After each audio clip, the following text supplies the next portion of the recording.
Hello, I'm probably riding my bike. Normal people probably wouldn't start a visit to Kyoto with a bike shop. I'm not a normal person. I'm obsessed with bikes.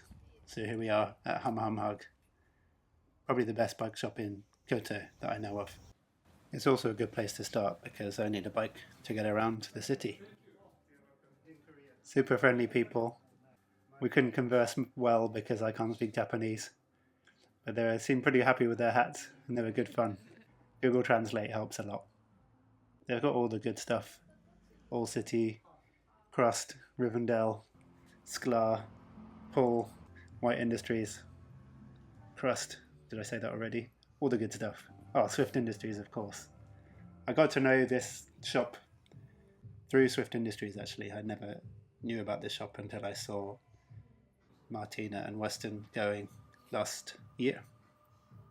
I'm looking for some new disc brakes for my current build, and I decided to go for the Growtac mechanical disc brakes. I think they're made in Japan, and they're definitely cheaper to buy here too. I've been on the search of them for this trip, and I was lucky to find the silver ones while I was here. As well as having some amazing stuff for sale, they also offer lots of different bike rentals, and I think their bikes are a bit more unique than other bike rentals you get in Kyoto. And I got to borrow a pretty cool vintage Bridgestone, and I felt like this kind of gold brown colour matched the kind of brown hues of Kyoto. This is the day we arrived from Tokyo, so it's kind of getting later, and it's a little sunset ride just around the corner to another place where we're going to borrow a bike from. It's Nasu Oyaji Kare Hanare. The original location is one of my favourite places in Tokyo, in Shimokitazawa, and the owner is a bike obsessive enthusiast, otaku, and he has more Rivendells than I do, and he was kind enough to offer a Rivendell for my wife as well. Love the restaurant in Shimokitazawa, and I think they've retained their charm well here with amazing curry, good records on vinyl, but a little sleeker and kind of posher for the Kyoto vibe. Here we are with our Rodini.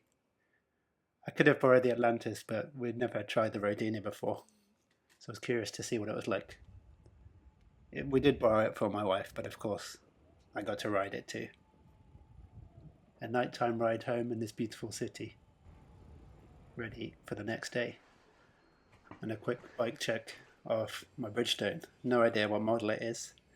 These aren't the Simworks tyres, these are some original vintage tyres, I think. They look pretty cool with the golden frame. And the suspension felt pretty squishy. And one of my favourite bags, perfect for a little onigiri snack. We'll do a bike check of the Rodini later. The bikes are cool. Can I take a picture of you with it? Kyoto is even hotter than Tokyo, so we did lots of shorter rides to check out some of the beautiful temples. Some of them insanely busy, and some more peaceful than this. I think in Kyoto I got to try on 1,000 different slippers in all the different temples. These were my favourite of the trip.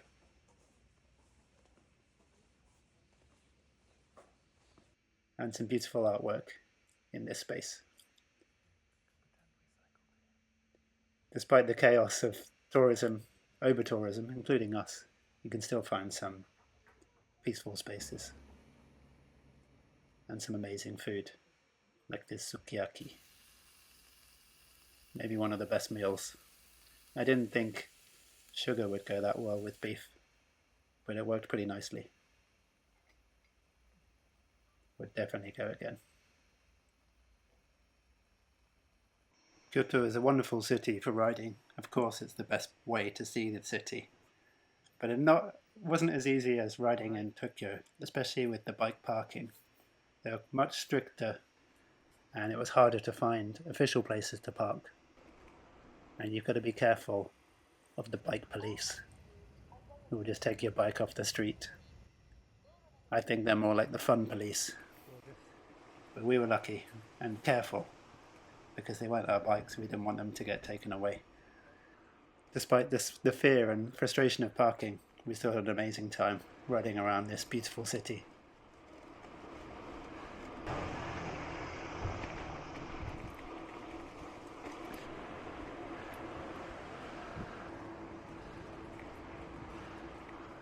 One of the best places to ride in Kyoto is on the Kamogawa River, Kamo River. You can ride on either side, and with the views of the mountains in the distance, it's really peaceful. Today was a sunset ride. We didn't ride so much today, the second day in Kyoto. We just wanted to chill. But the evening cooled down a little. Perfect for a sunset ride.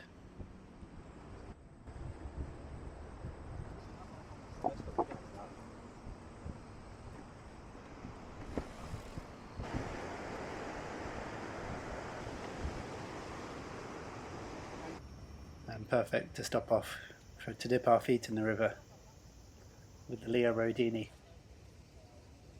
and the Short Seat Post Club. Lots of people enjoying this spot in the river. Some people fully swimming. For me, just dipping my feet in was enough. You might need sunglasses to see the sun glaring off my white feet. After Tokyo, Kyoto seems really small and almost like countryside-y. It's a nice sized city, you can get out easily, and there's still some nice green spaces like this. At night time on these hot August days, the temperature dips a lot. It's really perfect for riding around. As long as you have some good lights, you can still soak in the city and see it as a different perspective to the daytime. It's really pretty lit up with the yellowy amber hues, less LEDs than some other parts of Japan, I think. Kyoto also seems much quieter in the early mornings and the evenings. I think a lot of tourists come for the day trips, so you get more places to yourselves. And it's just as pretty at night time. I'm getting an early bedtime tonight because I'm going to get up insanely early for a solo ride out of the city. Although it's hard to get to sleep because I'm so excited. The early bird catches the worm. I got up at 5:30 this morning and the city is like a ghost town.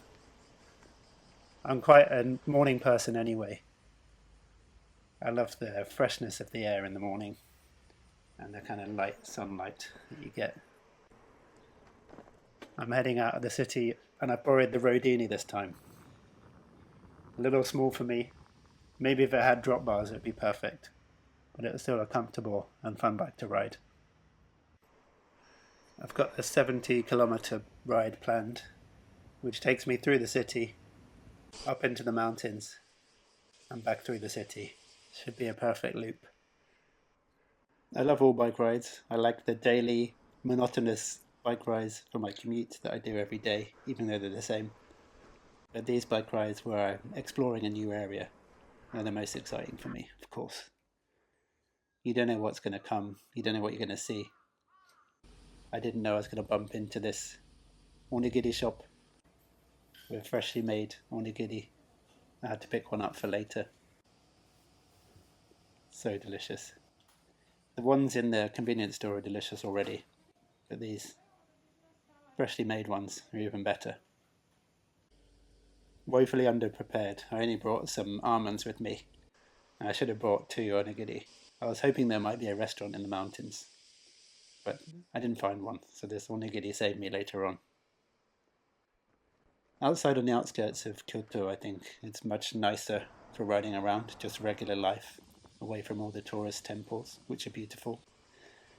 I think if I stayed again, I would stay more on the outskirts, just to be in a regular neighborhood. But it's quite quick to get into the mountains, and not a soul to be seen, apart from the odd car. As I said, woefully underprepared for this ride, but I was expecting to have all these vending machines available to hydrate. I usually try pretty hard not to use plastic, and I probably used a bit too much in Japan, but I'll get back on it when I get back to Seoul and reuse my containers. A few early morning hikers, but just me in the forest. I've had some messages recently about how I find the motivation to go riding by myself. I don't really know what advice to give. I just really enjoy my own company. And just look at these views, I feel like it's enough motivation to get out on your bike. Riding with friends and other people is amazing. And it's amazing to experience those things together and share it with someone. But I enjoyed by myself just as much. I get time in my own thoughts and to go at my own pace. Take everything in. Stop 1,000 times for photos. Walk up the hill. I love it. And these Japanese pine forests were pretty unique and different to what I'm used to riding in. A very new experience. And time for a little bike check of the Rodini. I'm not sure what size, one of the smaller ones. In this lovely reddy orangey colour. It's got a Seguno double with some plastic MKS pedals. And a Campi derailleur with the Brooks B17 saddle, a little higher than the short seat post that my wife had. I didn't really have time for a proper bike check because I'm not sure the name of all the parts. But it was a wonderful bike. I'd love to try the Rodini in my size. It was quite satisfying to be up in these hills by myself, and it was only about 8 in the morning by the time I got here. Feeling quite smug with myself for being able to get up so early. And it was so much cooler up in the trees and the mountains than in the city. I can see why people would want to head to the mountains in their summer holiday instead. Some local elections happening at the moment. I wonder who won. And the views are beginning to get pretty cool. The route was quite up and down, lots of climbing and lots of fun descents too. There were beginning to be a few more cyclists out, zooming past me. I think they started later than me, but probably finished earlier, much faster. But they looked pretty happy riding through this forest too. And I hadn't eaten anything all day, so it was time for me to stop. I was waiting for somewhere with a view, but I thought this spot next to the stream in the forest was a good place to have an onigiri.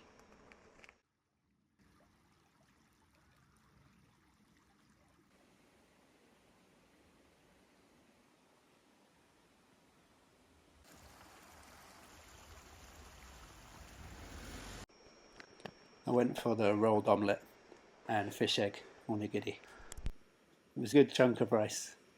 Definitely powered me on for the day. Definitely should have bought two. A delicious riding snack.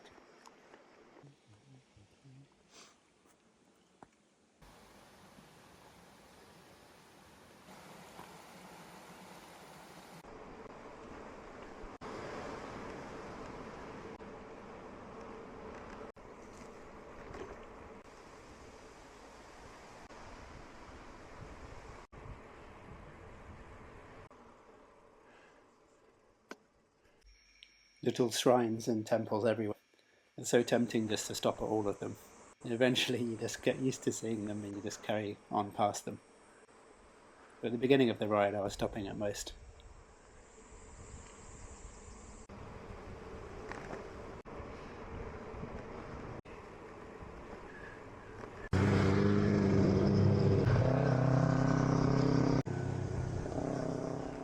You never know what you're going to find inside.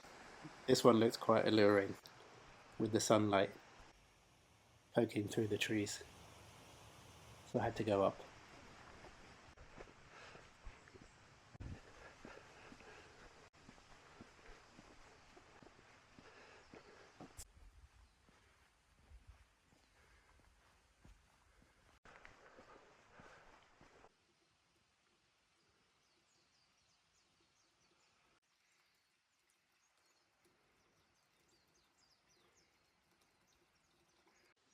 komorebi.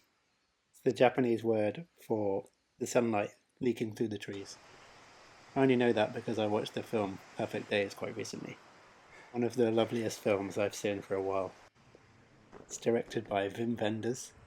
He was commissioned to make a documentary about these toilets in Tokyo that were designed by different architects for the Tokyo Olympics. And in the end, he made a whole feature film about them, not just a documentary. It takes a genius to create such a beautiful film with the inspiration of public toilets. I love how the main character, Hiroyama, just takes in all the small things, enjoys every moment, enjoys good music and good food, and enjoys looking at the sunlight through the trees, despite his main job of cleaning toilets. Of course, one of my favourite lines from the film came about during a bike ride scene. Next time is next time, now is now. Enjoy where you are.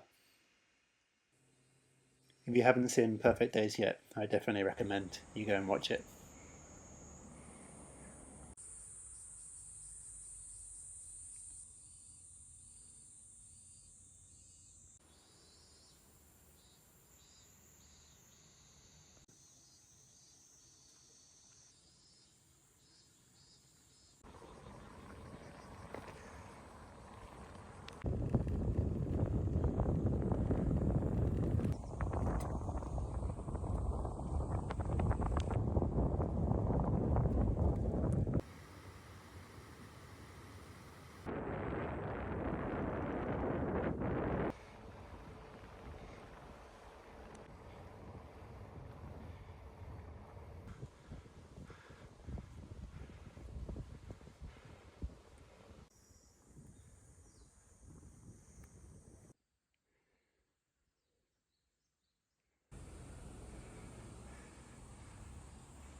Kyoto City is famous for its temples, and there's an abundance of amazing ones in the city. But I think the best ones are outside, away from the crowds, a bit smaller. This was my favourite of all that I went to. Get to enjoy a green tea with a view like this. I could spend the whole day in a place like this.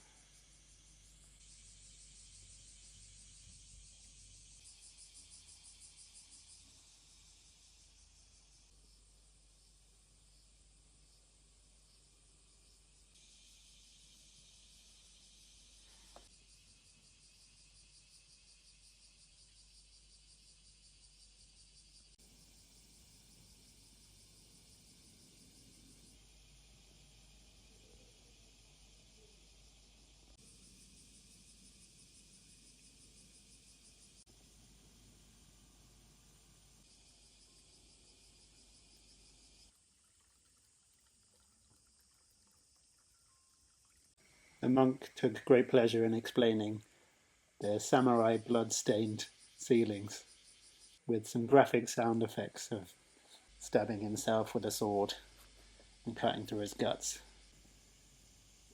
It was quite funny to see a monk who's supposedly meant to be so zen taking pleasure in explaining a suicide. So if you have longer than a couple of days in Kyoto, it's definitely worth getting out. And even better if you have a bike. You can get out on the bus too. It's worth it.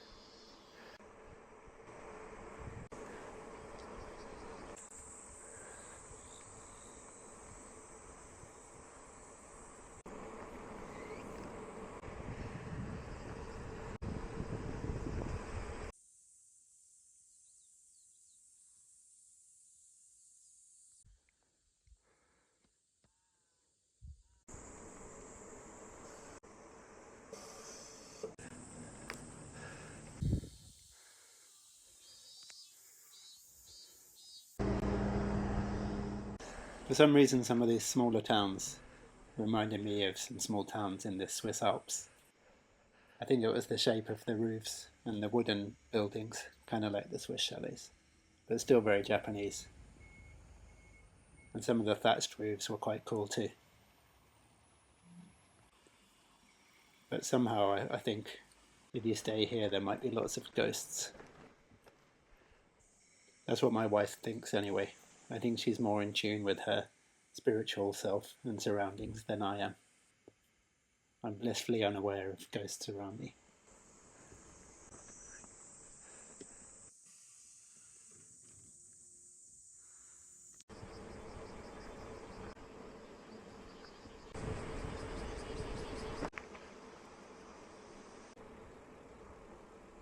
Japan takes vending machines to another level.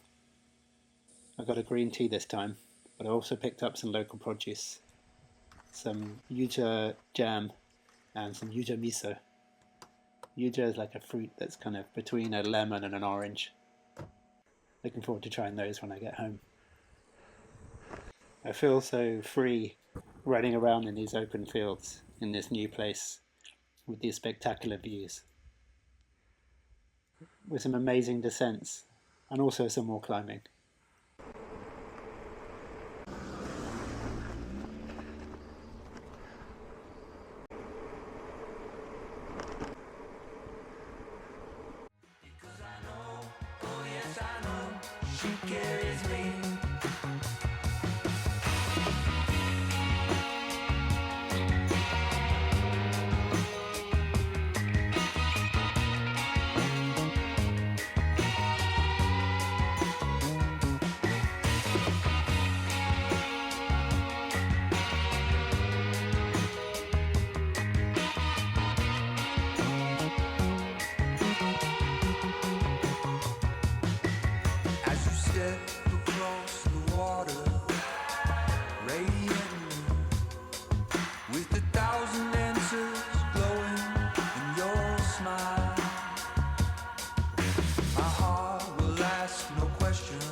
Such an incredible ride.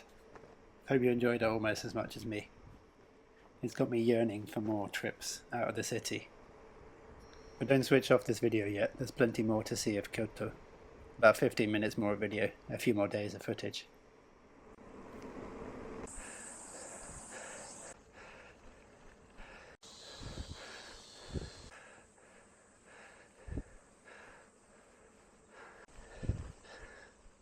Luckily there was only one tunnel. I find tunnels terrifying. Oh, scary. And I'm almost back in civilization. Heading into the Arashiyama area, famous for its bamboo forest. And famous for crowds of tourists. I felt like I'd been in a dream away from all the people. And I'm back into reality. But reality is a good place to be too. I think if you're going to head to Arashiyama, it's better to go early morning, and with a bike, of course. You can take a ride through the bamboo forests. I still did, but there's a lot of people to weave through at points. But you are allowed to ride a bike on these roads. I checked. Last video in Tokyo, I had some people reporting my traffic violations, so apologies for my reckless riding. I promise to be on my best behaviour now.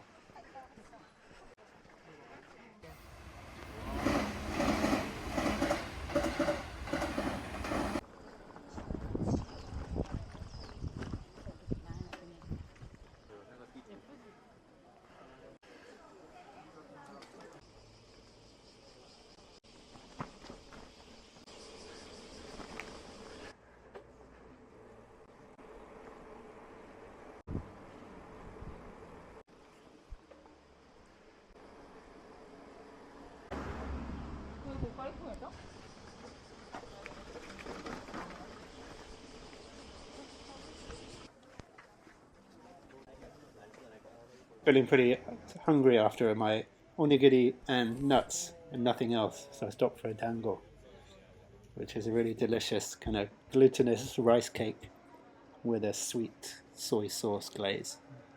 Glorious. I could eat 1,000. Now it's time to cycle across the city to go for some lunch. It's so hot, you can see with all the parasols. Not much cover. After the freshness of the forest, Kyoto feels like a furnace. But I'm still enjoying riding through, because I'm a nutcase, and I just love riding bikes, no matter how hot it is.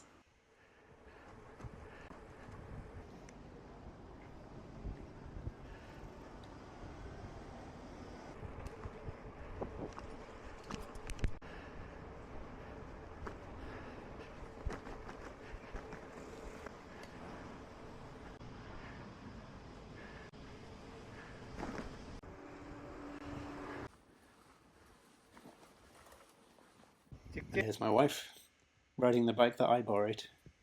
It's super cool that she was confident enough to take it out herself and come and meet me for some ramen. We came to this place in the winter a couple of years ago, and I had some incredible seafood ramen. I think it's more enjoyable in the winter, but we still had a couple of delicious bowls with some karaage, some fried chicken, and of course, clean bowl clubs all round. Glorious. Because I went out for my ride so early, the day was still young. We got to the ramen shop just when it opened, so it was still only midday. So we had lots of sightseeing still ahead of us. Parking up our bikes, I'm going to go for a nice cup of matcha. In Kyoto I had more matcha than coffee. Not quite as good, but you've got to try it while you're in Kyoto. We stopped off here at Ippodo, and they had a huge selection of different matchas to try. I chose the one because it had a one-word description, magnificent. It definitely lived up to its description. It first came out really concentrated, kind of like a strong espresso, and later they added some water to smooth out the flavours.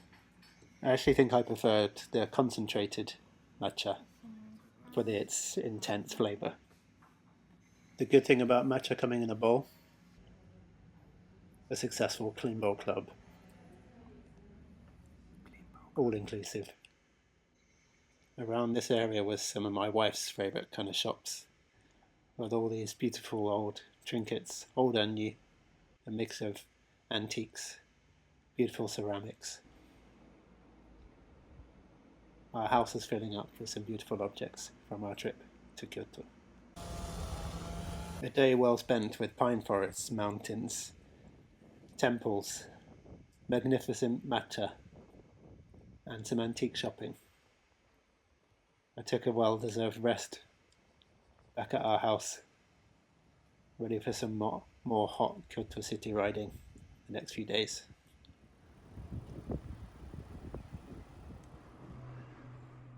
A few more days back in the city, exploring the back streets of Kyoto. These are the ones where you spot the geishas. I didn't catch any on camera because I didn't see any, and I don't want to be that guy. I think they're quite strict in some areas of stopping and taking pictures of them. And obviously, this early in the morning, they're not going to be walking around anyway. As I said before, Kyoto is so nice early in the morning, before all the crowds come. You have the streets to yourselves, just riding around and taking it all in. You could probably play riding bingo with some of the phrases I say. That was one of them. What else would you have on the bingo card? Today was a kind of perambulating, meandering ride with no real purpose. We're heading towards a general direction, but we took any turns of any streets that we thought looked interesting. This is quite a famous area, amazingly quiet in the morning. One of our favourite streets to ride was near here, by these small canals. We love this little area so much we rode up and down a few times.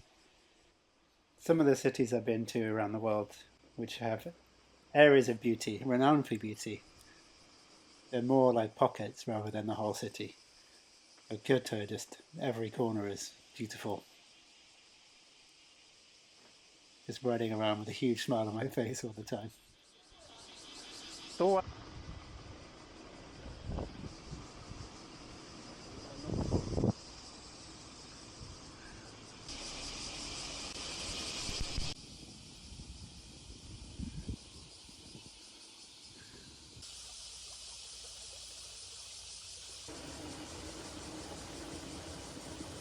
Orai.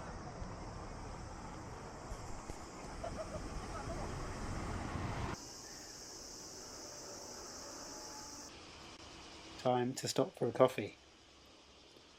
We came to one of the Blue Bottles, one of the many ones in Kyoto in Japan. Blue Bottle really is just a big chain owned by Nestle, and it's kind of a guilty pleasure because they do have really lovely spaces and quite delicious coffee.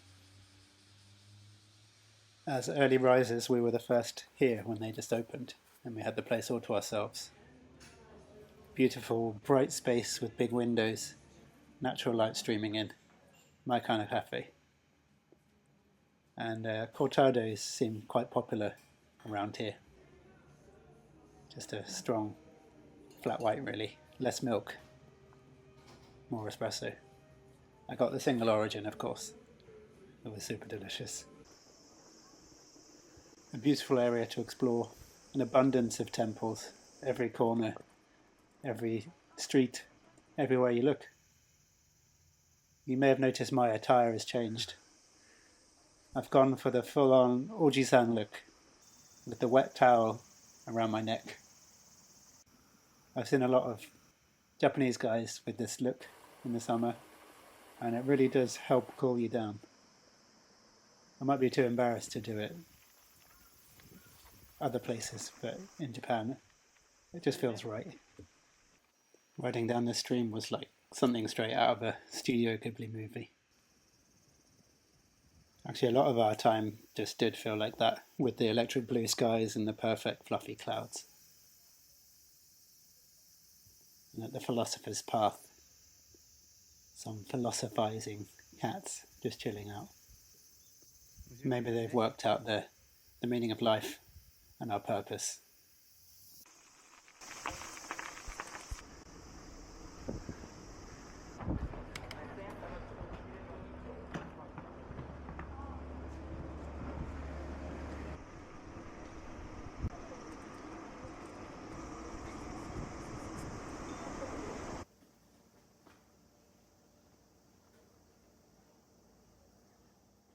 Time for a respite from the summer heat.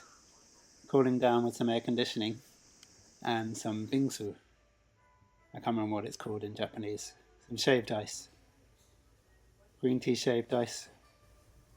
And some grilled dango. Little hot coals to add a grilled umami to our rice cakes. And some good matcha as well. But nothing exceeded my magnificent one from earlier on. I think it'll be hard to top that one.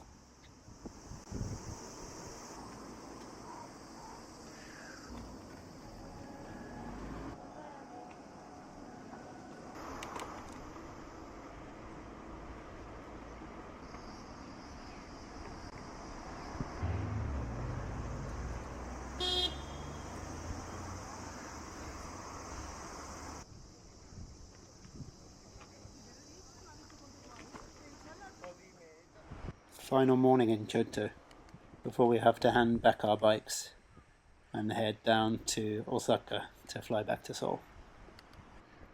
I'm heading north up the river to go to a cafe that I've been meaning to go to since we came to Kyoto.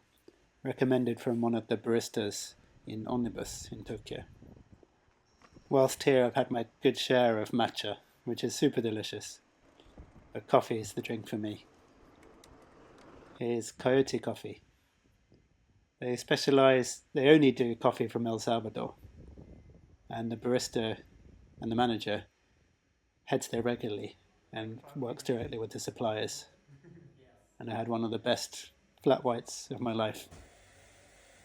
I don't know if it was the best I've ever had, but sometimes the experience of the day, having a few days in Kyoto, going for amazing rides, riding here with the beautiful sunny weather, just elevates the taste. And you can't really recreate it.